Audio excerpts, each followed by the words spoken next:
Todas e a todos. Vamos dar início ao próximo GT, seguindo a ordem aqui de apresentação do painel número 4. Vou passar a palavra para o professor Carlos Marden para que ele faça a introdução desse painel. Boa tarde a todos, boa noite, pessoal que está acompanhando aí da Europa, né, de Portugal. A gente está aqui no GT4, que é o GT cujo painel ele é litigiosidade e modernização do poder público. Nós temos aqui 7 trabalhos que serão apresentados. Cada uma das pessoas tem previsto aí um tempo de 10 minutos, mas eu peço a todos que, se possível, apresentar em uns 7, 8 minutos. A gente usa esse tempo extra para poder fazer considerações, conversar a respeito dos temas.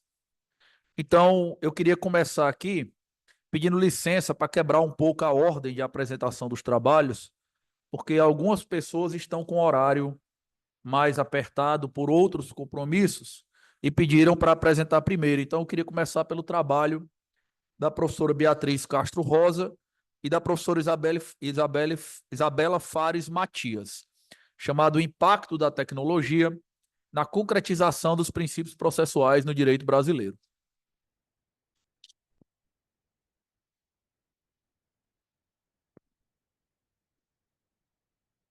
Boa tarde a todos. A nossa pesquisa é uma pesquisa que vem sendo desenvolvida, né, já há 2 semestres. A gente já está aí no 3º semestre de pesquisa, onde a gente está estudando o impacto da inteligência artificial nos processos judiciais, de acordo com as resoluções traçadas pelo CNJ.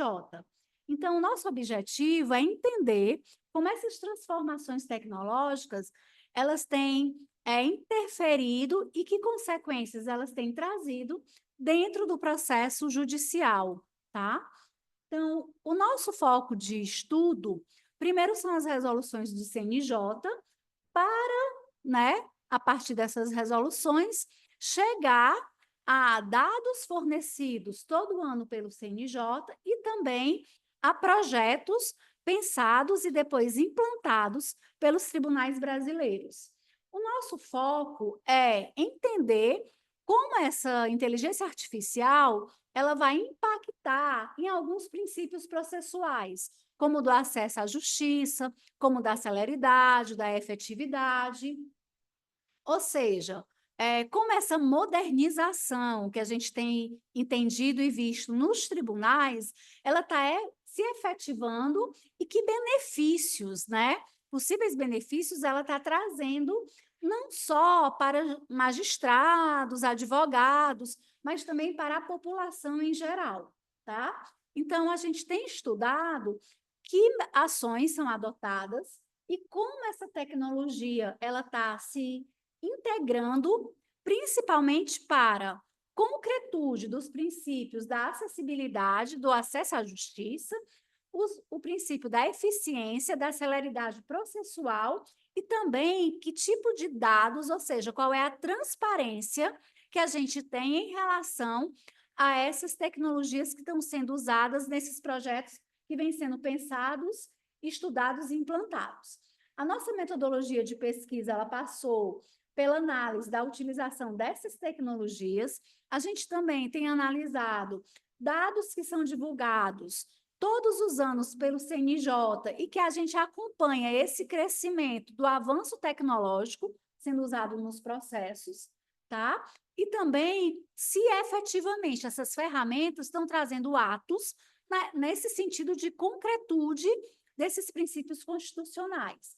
Então, uma das perguntas que a gente tem tentado responder, né, nessa pesquisa é como essas tecnologias vêm impactando e vêm transformando o processo, tá? E aí a gente, no primeiro momento, pensou no processo civil, mas agora a gente está efetivamente estudando o processo como um todo, independente da área que ele efetivamente vem se dando.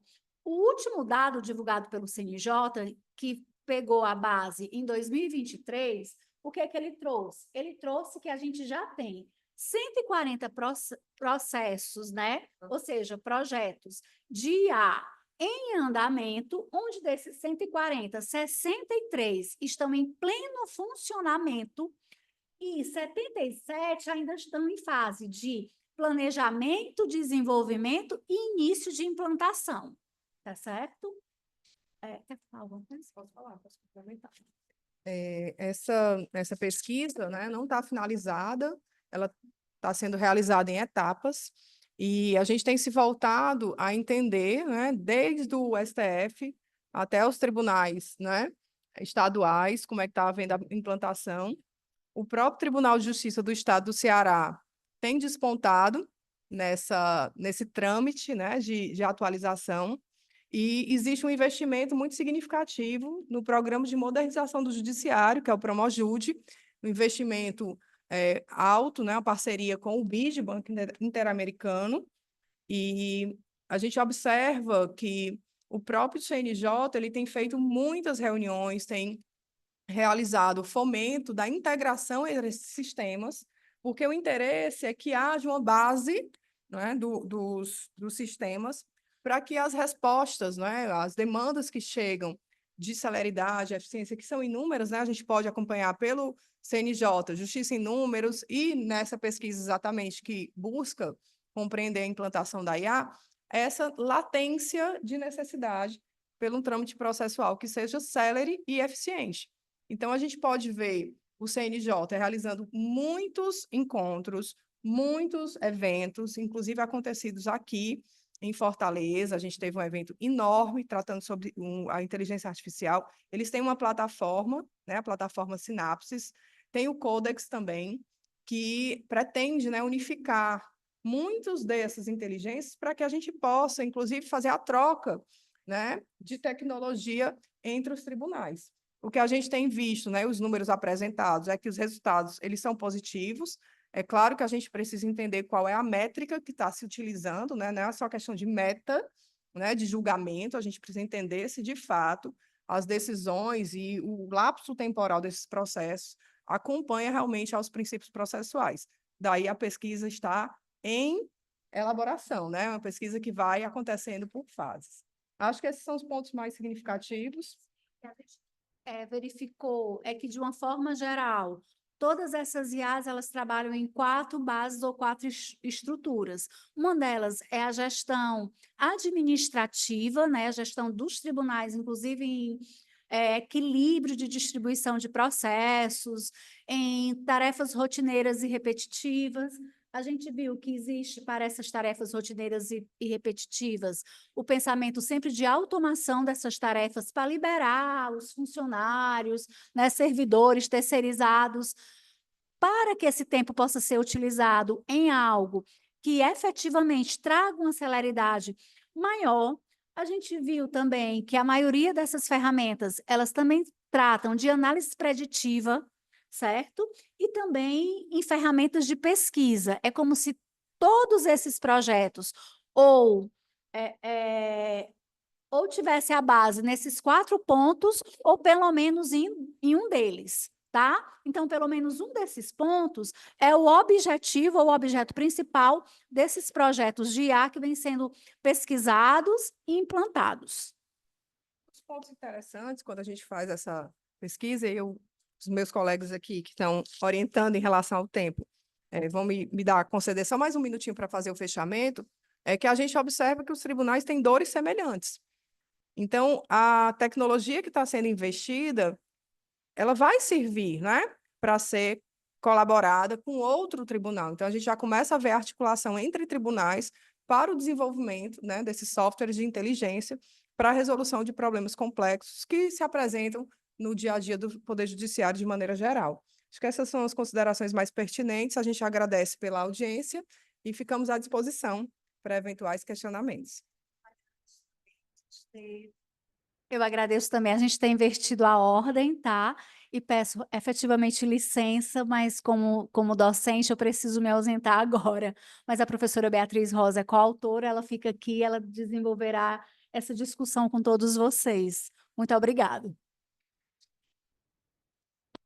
Obrigado, professoras. atendendo também a um pedido aqui da mais uma apresentadora que vai falar em de outro GT. André, acho que você queria falar logo, né?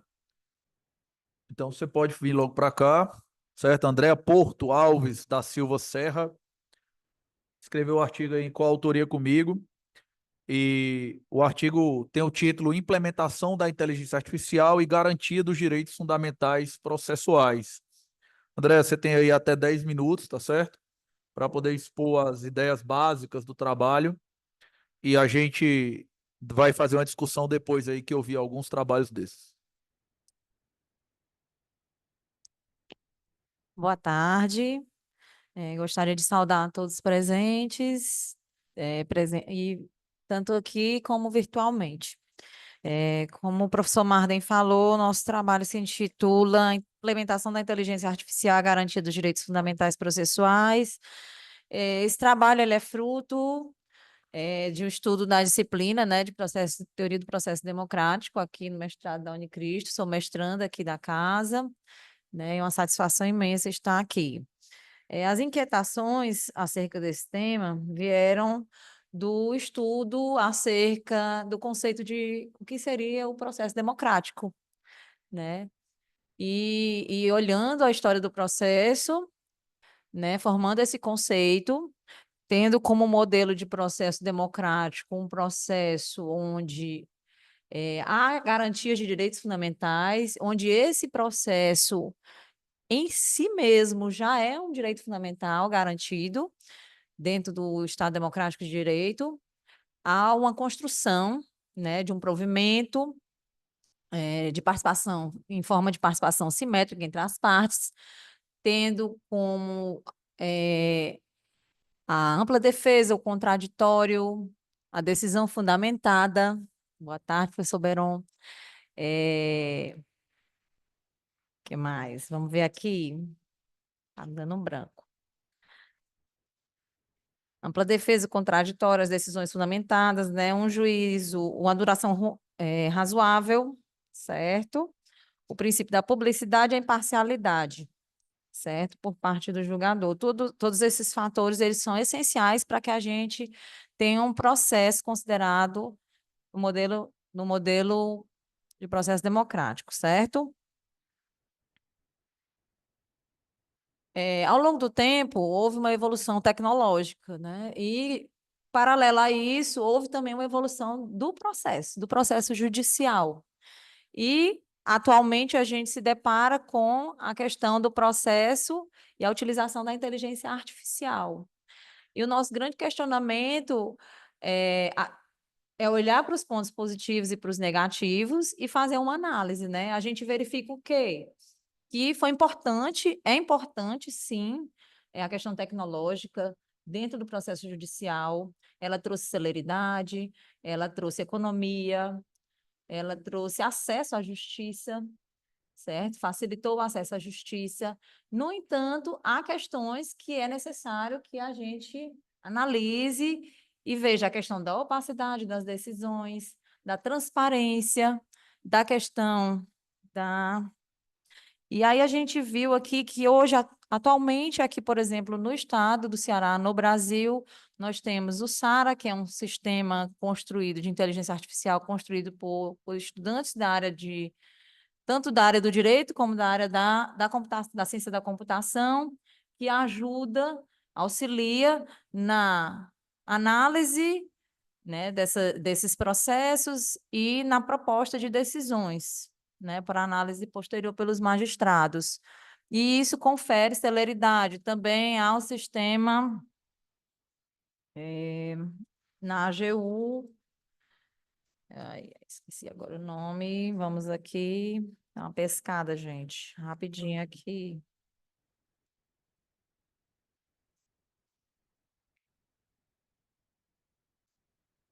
É o Sapiens, né? Que ele ajuda na questão de análise de precatórios. Agora, na Justiça Eleitoral, já vem sendo utilizado o sistema Janus, que auxilia tanto na questão dos processos de registro de candidatura com a proposta e também nos processos de prestações de contas, com a proposta de conferir celeridade diante de prazos curtos dentro do período eleitoral. Então, tudo isso a gente vê que tem agregado, a inteligência artificial tem sim a importância e tem agregado valor, né? Tanto pelo aspecto tecnológico como para celeridade processual. No entanto, a gente também levantou aqui a questão, né, que a duração razoável do processo ela é uma garantia fundamental.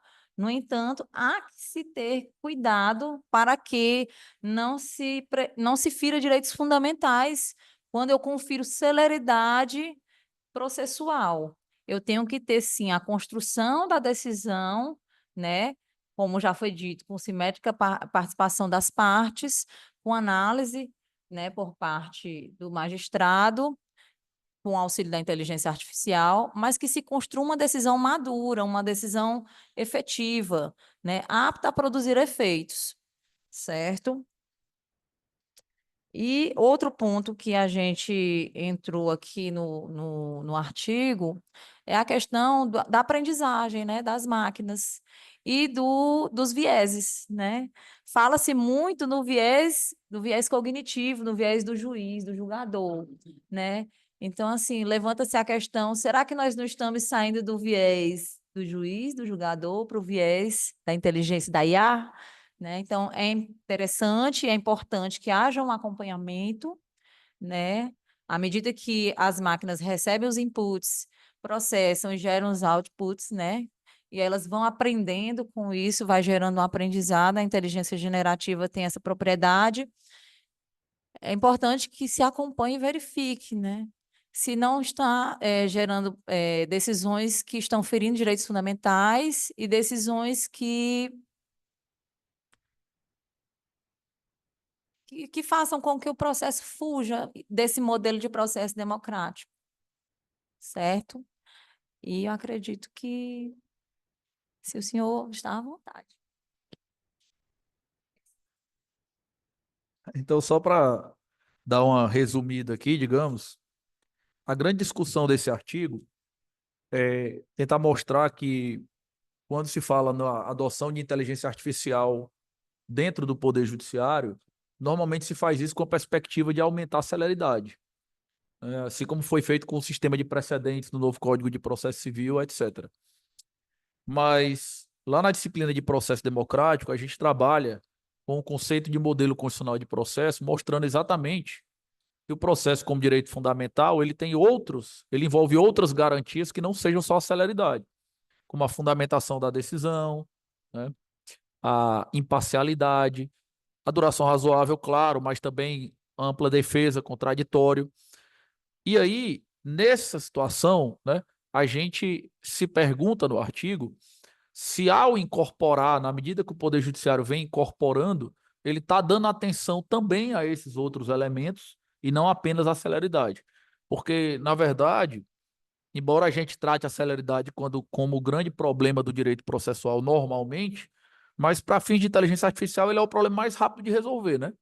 Qualquer demanda que você der para a inteligência artificial em termos de tempo, você rapidamente vai conseguir resolver aquilo ali com um volume muito grande. O grande desafio é você conseguir fazer isso, por exemplo, com transparência, garantindo publicidade, né? Porque as pessoas têm direito à publicidade e têm direito a decisões fundamentadas. Como é que você vai garantir isso se você não sabe, muitas vezes, como os algoritmos decidem? Como é que a gente vai garantir contraditório, ampla defesa, a própria imparcialidade, se os algoritmos são capazes de desenvolver vieses próprios, né, como já aconteceu em algumas hipóteses, algumas situações, né, dentre as quais acho que a mais conhecida é aquele caso nos Estados Unidos, em que o algoritmo lá que dava nota para as pessoas conseguirem liberdade condicional, o algoritmo virou racista, né? Então, esse tipo de coisa pode acontecer e é uma preocupação desse trabalho. Tentar pensar a incorporação da tecnologia ao Poder Judiciário para além do princípio da celeridade, porque isso aí é um efeito colateral quase automático de você colocar inteligência artificial em qualquer coisa. Acho que basicamente era isso.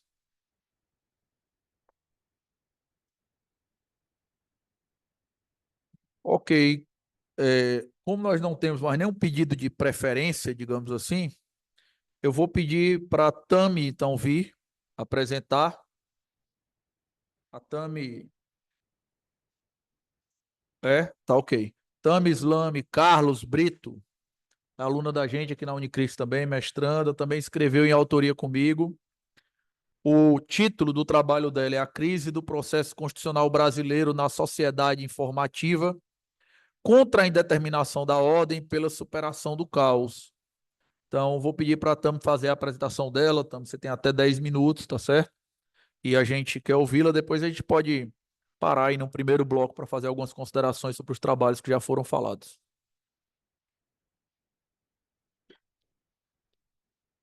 Boa tarde a todos que aqui estão, né, e os que estão online. O meu artigo, como o professor já falou, foi feito em coautoria com o professor Carlos Marden. Ele é fruto dos estudos, né, que a gente veio fazendo durante o semestre na disciplina de Teoria do Processo Democrático. E o ponto principal desse artigo é como a mídia, né, e esses movimentos sociais midiáticos podem impactar de maneira significativa ou até determinante na construção e desenvolvimento de um processo, especialmente agora, nesse atual momento em que a gente se encontra, né, da sociedade informativa. Então, o ponto principal é esse. Então, a pergunta de partida desse artigo, ela foi a seguinte, né, questão. Existe uma crise conceitual e principiológica no entendimento e aplicabilidade do processo na sociedade informativa? Então, a partir desse ponto de partida, a gente buscou, né, analisar no artigo, até a Andrea já falou um pouco, né, a construção do processo e como o processo veio se desenvolvendo aqui no Brasil. E o processo, de acordo, né, com o que a gente entendeu na disciplina do professor Marden, ele é visto como um direito fundamental, e a gente foi analisar quais são os movimentos, né, que atuam, movimentos midiáticos e sociais, e a gente percebeu que atualmente a mídia ela tem um duplo papel, né? Ela tanto é uma ferramenta auxiliadora do processo democrático, como também ela pode subverter espaços de diálogos, e a gente vê cotidianamente, né, várias notícias sobre isso, que, por exemplo, um exemplo clássico foi as fake news, né? E, consequentemente, o 8 de janeiro de 2023, que a gente sabe o que vai acontecendo. Então, a partir desse entendimento, a gente vê que a crise, inicialmente ideológica, conceitual, ela passa, de fato, a representar sérios problemas e até atingir a integralidade da democracia. Então, a gente vê como esses movimentos passam a impactar o papel do judiciário, o desenvolvimento das decisões para conter esses movimentos sociais e até a ausência de legislações na atual sociedade informativa, né? Como as legislações, elas ainda são dúbias ou inexistentes. E a partir desse ponto, a gente vê o crescimento e a ascensão do lawfare, né, que é justamente essa manipulação da guerra jurídica, a manipulação das normas jurídicas como forma de controle social. E a gente entende, eu vou falar aqui uma citação do Gerli Nunes, que ela representa muito bem isso, que ela fala, né? O sistema jurídico sofreu, ao longo das últimas décadas, uma série de rupturas paradigmáticas que induziram modificações brutais nos fundamentos, propósitos e na própria racionalidade da atuação dos profissionais e de suas instituições, né? Essa foi uma citação que está presente no artigo, feita pelo professor Gerli Nunes. E aí, com base nesse movimento, a gente estudou, né, no artigo, dois pontos bem relevantes, que foram a Operação Lava Jato, né, que ela iniciou em 2014, atualmente está com 10 anos, né, fez 10 anos, e a gente pode ver que a Operação Lava Jato ela representou um marco determinante a respeito da atuação impositiva e parcializada do judiciário, e ela foi caracterizada por algumas particularidades, né, como a deslegitimação da classe política, a aliança entre o judiciário e a opinião pública, através de um fortalecimento, né, e parceria com a mídia, uma identificação e e caracterização de um potencial inimigo e uma manipulação beligerante das atuações judiciárias e das legislações, que isso tudo compõe o conceito de lawfare. O outro ponto, né, que a gente estudou também, apresentou no artigo, é o inquérito das fake news, é o inquérito número 4.781 de 2019. Esse inquérito ele foi representado, só um instante. Esse inquérito, a gente pôde perceber e analisar, né, do desenvolvimento do artigo, que ele foi caracterizado por uma instauração de um estado de polícia, violação do sistema acusatório, parcialidade das decisões e enviesamento de interpretações e, consequentemente, uma confusão generalizada sobre os limites do modelo tripartite dos poderes. E para finalizar, né, a conclusão, professor, se você quiser falar alguma coisa, pode falar, tá? Como conclusão, né, desse artigo, a gente entende que as verdadeiras regras dos jogos não são essas, né, que a gente vê por aí de forma distorcida, né? Na verdade, as regras do jogo seria a defesa por um processo como um direito fundamental, né? Até a Andrea falou isso anteriormente, que ele deveria, portanto, partir do sopro constitucional, né, ter a base fundamentada na Constituição Federal, e a partir deste momento, todas as normas que provêm dessa referência maior, né, terem essa base principiológica muito bem enraizada, principalmente para gerir essas novas legislações que estão sendo feitas e desenvolvidas a partir de agora, durante esse processo de sociedade da informação, que é o momento atual em que a gente vive. Então, para finalizar mesmo, a gente percebeu, né, que existe a conclusão do artigo, né, com a resposta daquela premissa inicial, é que há uma adaptação conceitual, né, que impacta diretamente nas atuações institucionais e revela o obscurantismo de vieses cognitivos autocráticos. Esse era o estudo, né, que eu vim trazer.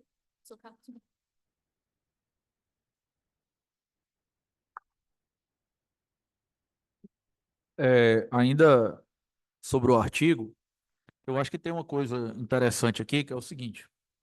A Tami falou aí sobre a questão das mudanças paradigmáticas, citando até o Dierle, né, meu todo doutorado aí.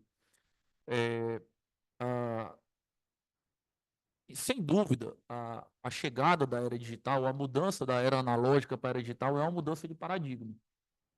E, por definição, toda mudança de paradigma, ela acaba tendo um impacto transversal na sociedade, no mundo, né? Então, isso está acontecendo, principalmente pessoas da minha geração aí, que nasceram na era analógica, cresceram na era analógica e viram a era digital surgir, percebem de uma maneira muito clara como esse impacto ele é bem transversal. Você muda desde a forma como você se comunica, a forma como você lida com as pessoas, a forma como você interage, tudo mudou, né? A forma de se divertir, tudo foi redimensionado, foi repensado, e o direito não fica fora disso. O direito, claro, está sendo impactado por isso.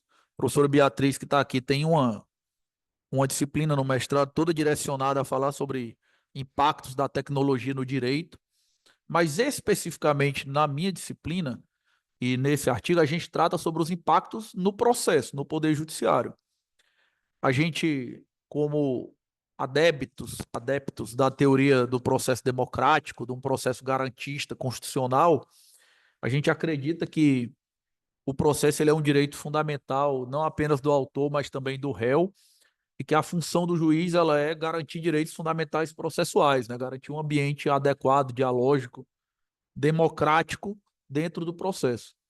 E esse objetivo, ele é difícil de atingir no ambiente analógico, porque existem uma série de resistências, tanto culturais quanto cognitivas a isso, mas ele passa a enfrentar novos desafios quando você vem para a era digital. E quando você pega a Operação Lava Jato e o inquérito das fake news, e a gente quis trabalhar com as duas exatamente para não mostrar que está enviesado politicamente, né? Digamos assim, você percebe que existe um diálogo inevitável entre o ambiente digital e o que está sendo feito no Poder Judiciário. a necessidade de dar respostas, a necessidade de como expor argumentos, a necessidade de dar satisfação social dentro de uma lógica de era digital. E, embora isso seja até certo ponto inevitável, se o devido processo é um direito, o devido processo legal é um direito, então a gente precisa pensar em como essa tecnologia pode ser absorvida pelo processo sem prejudicar os direitos fundamentais das partes. O artigo vai nesse rumo aí, nesse sentido, tentando mostrar como esse primeiro momento de transição para a era digital tem gerado uma série de decisões contaminadas pela lógica digital, que a gente usou a Operação Lava Jato e o inquérito das fake news para poder ilustrar, mas na verdade acontecem dezenas, centenas, milhares de processos por aí, era isso. E aí, já continuando, agradeço a Tami e chamo a Nicole Ferreira Viana para falar. Também escreveu um artigo com a minha coautoria, e o artigo da Nicole ele chama Modernização Judicial, a teoria de Fazio-Allari e o impacto da inteligência artificial no Brasil. E aí, depois desse artigo, que estavam todos tratando ali de impacto da inteligência artificial no processo, a gente vai dar uma parada, fazer um pequeno intervalozinho para a gente poder discutir sobre os artigos que já foram apresentados. A gente fecha o primeiro bloco e depois a gente vai vir num segundo bloco com os 3 artigos que estão faltando, ok? Nicole, você tem 10 minutos, tá certo?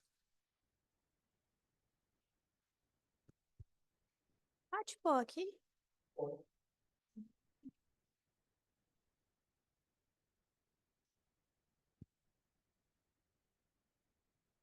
Então, bom. Então, então, gente, boa tarde, né? Como o professor falou, o meu tema, né, o tema que a gente escreveu é sobre a teoria de Fazio-Allari e o impacto da inteligência artificial no Brasil. Ao longo do semestre, na disciplina do Marden, né, de processo democrático, de todos os autores que a gente estudou, o que de fato mais me chamou a atenção foi o Fazio-Allari, porque ele veio numa pegada totalmente diferente dos outros autores, né? Ele veio falando de contraditório, as partes ela tem que ter não somente qualquer contraditório, né? Mas tem que ter uma equidade nesse contraditório. E quando a gente já estava mais assim para o fim da disciplina e a gente começou a estudar sobre inteligência artificial, me veio o questionamento: como é que a gente vai garantir que as partes vão ter, de fato, esse contraditório num processo que a cada dia mais ele vai ser mais automatizado? Né? Como é que a gente vai conseguir garantir essa equiparidade, né? Então, essa dúvida foi surgindo na minha cabeça e eu comecei a procurar mais dados, né? Comecei a buscar mais informações para saber se isso era algo isolado que eu pensava, se tinha outras pessoas pensando da mesma forma, enfim. E quanto mais eu me aprofundei nessa pesquisa, eu vi que tinham várias pessoas que tinham essa mesma dúvida, né? Como é que a gente conseguiria dar esse equilíbrio? Como é que a gente ia conseguir fazer com que as partes conseguissem ter esse contraditório, elas participarem de forma equitativa, do processo ele não ser enviesado, né? Porque esse é um grande problema, principalmente na questão da inteligência artificial, das pessoas que programam, como é que elas vão programar aquele sistema no judiciário, como é que não vai ter um certo preconceito aritmético, enfim. Então, o artigo, ele discorre muito bem sobre isso, né? Eu começo tratando um pouco sobre a teoria do Fazio-Allari, falo os principais pontos da teoria, né, que me chamaram a atenção, né, principalmente da mudança também de paradigma que teve da participação do juiz, que o juiz ele no processo, né, dentro dessa teoria, ele é um juiz mais neutro, ele realmente quer que as partes se envolvam, né? E, enfim, fui também buscar mais questões de dados mesmo sobre como é que estava sendo a implementação da IA aqui dentro do Brasil, né? Aí eu peguei um dado do CNJ, de 2022, que falou que cerca de 20% dos tribunais, hoje em dia, eles já adotaram ferramentas de IA. Acredito que hoje, em 2024, já deve estar muito mais do que esses 20%, né? E, assim, a conclusão que a gente chega é que a implementação da IA, ela é muito importante e ela é um processo que ela é inevitável, né? Sendo que é que a gente tem que ter cuidado de como é que a gente vai fazer, de fato, essa implementação, né? De quais são os cuidados que a gente vai ter que ter. O senhor vai complementar alguma coisa? Nem.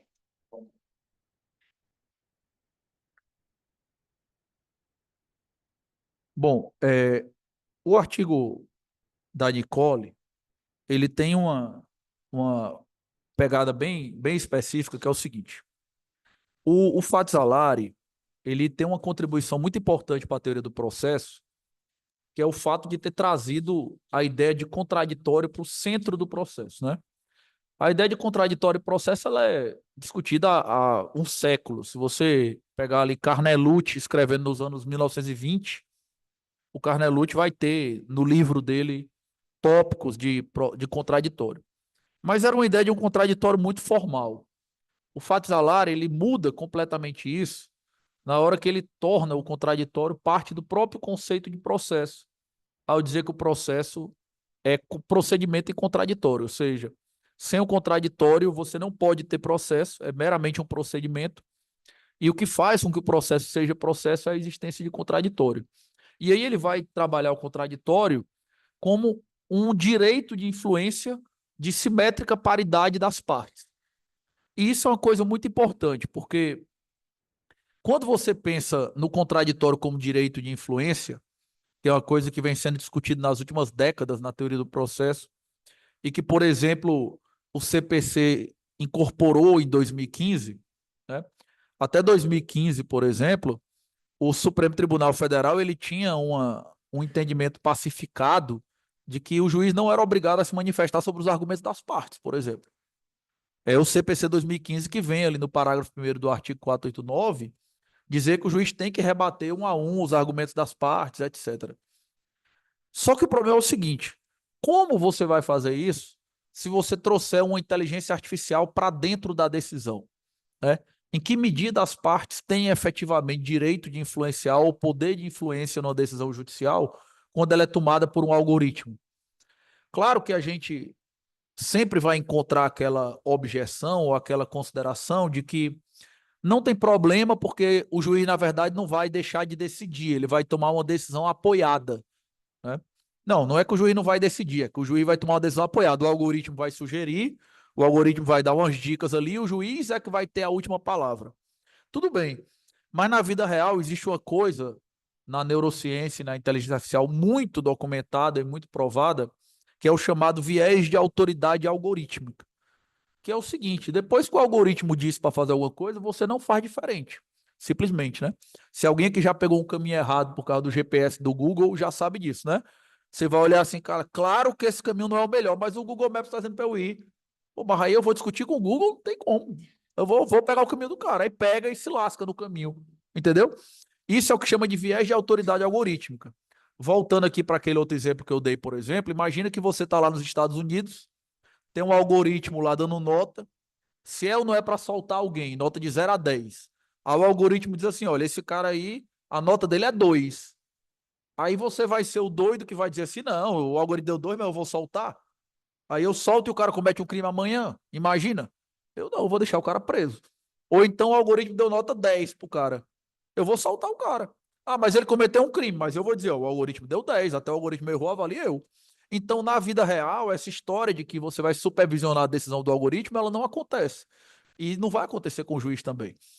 Quando nós permitimos que os algoritmos apoiem a decisão judicial, a gente tem que saber que eles vão ter autoridade, não vão ter a última palavra, mas vão ter uma autoridade realmente impositiva, com efeito compelitivo, né, compulsivo contra o juiz.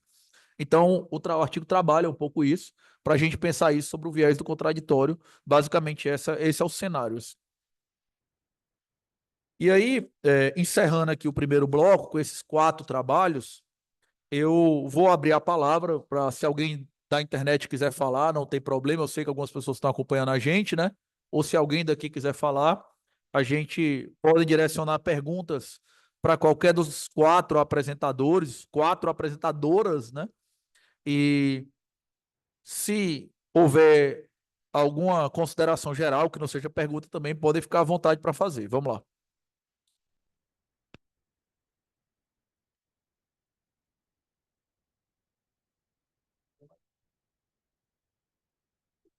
Alguém gostaria de uma intervenção? Por favor, levante.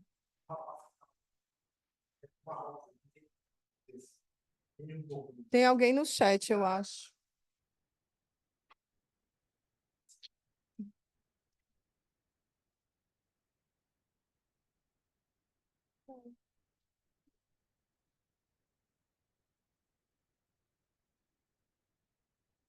Ok. Acho que não temos ainda intervenções dos participantes online. Pois não, professor Beron. Quer vir? Por favor, é porque nós temos uma limitação aqui na fiação.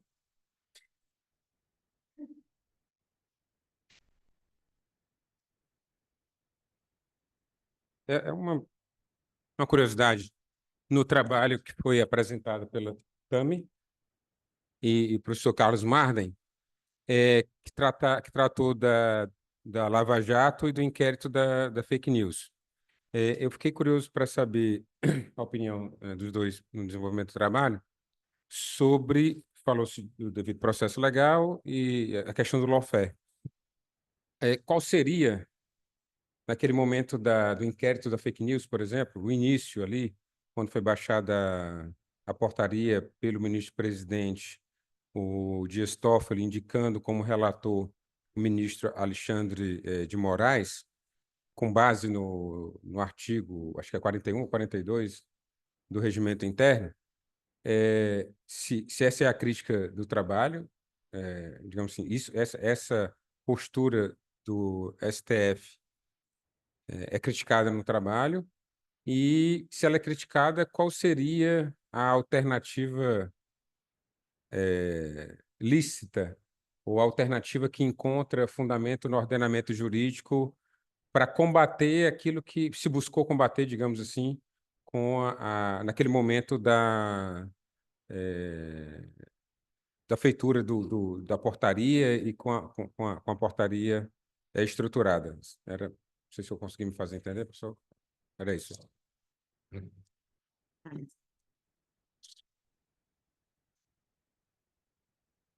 Não, eu acho que tem várias coisas equivocadas, assim como na Lava Jato, houve vários equívocos dentro da perspectiva da gente de um processo como direito fundamental, de um processo garantista. O inquérito das fake news teve várias e várias incoerências ou ilegalidades na visão da gente. O fato como começou mesmo, a meu ver, a existência de inquérito interno no Supremo Tribunal Federal não tem absolutamente nada a ver com o objetivo que foi feito ali. Depois você vem com a questão de competência de quem está sendo, quem o Supremo está processando sem que tenha foro privilegiado para ser processado ali. Se você pensar na perspectiva mais ampla, a gente tem uma coisa gravíssima, assim, pré-Estado de Direito, que é você não ter princípio acusatório, né?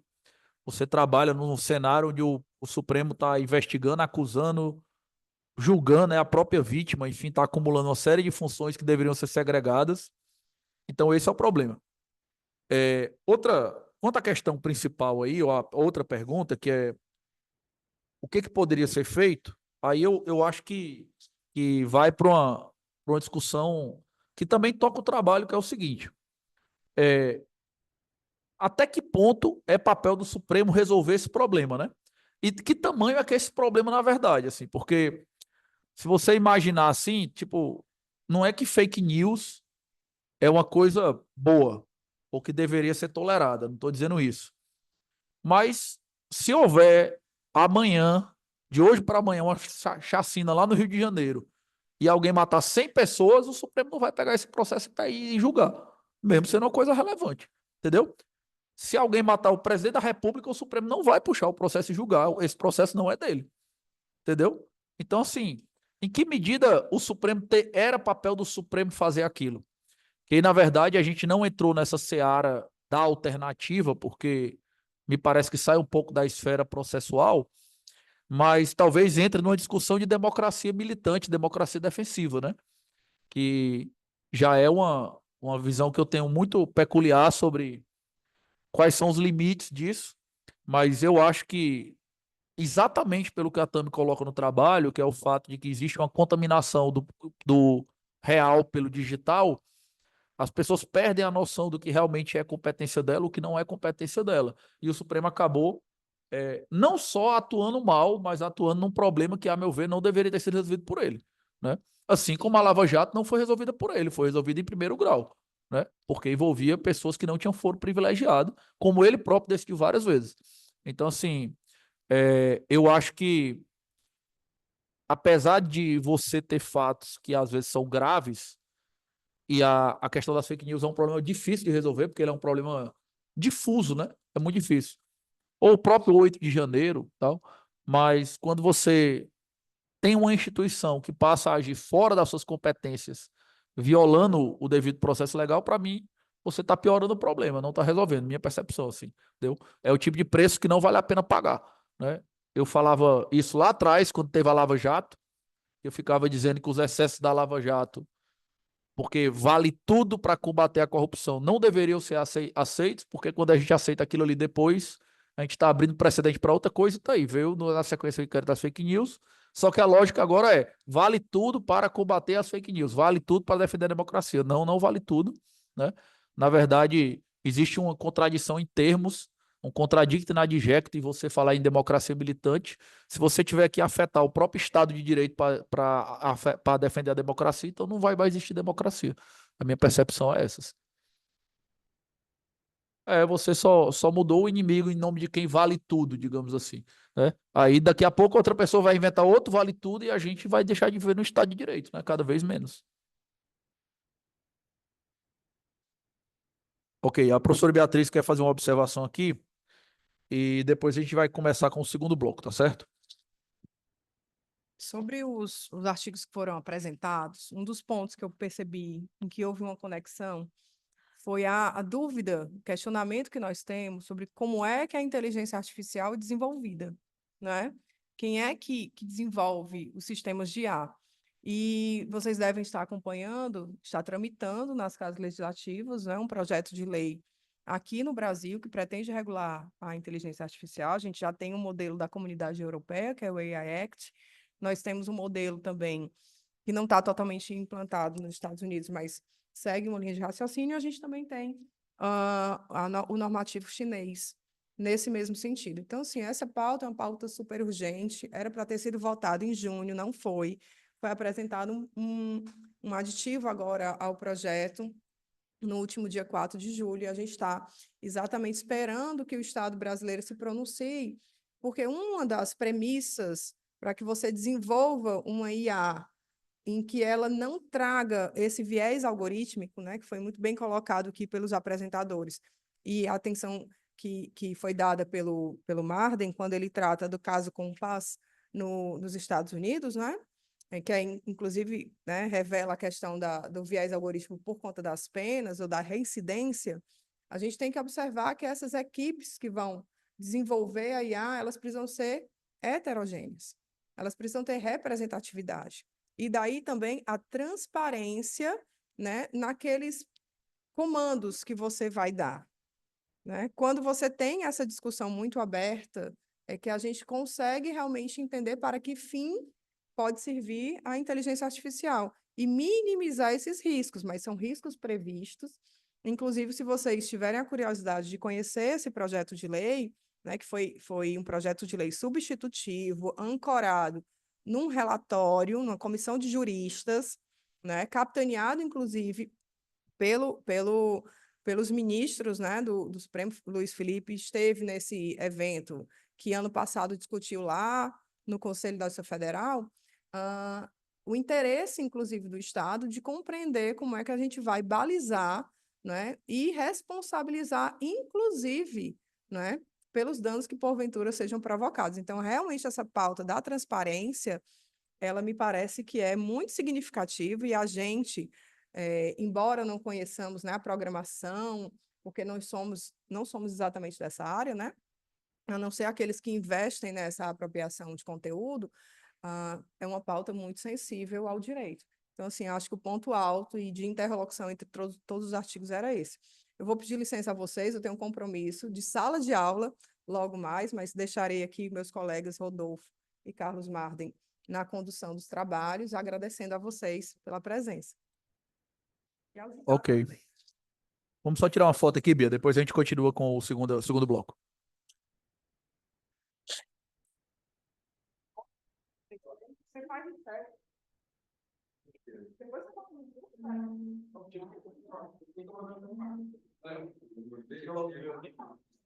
tirar um pouquinho. Vai ficar o projeto na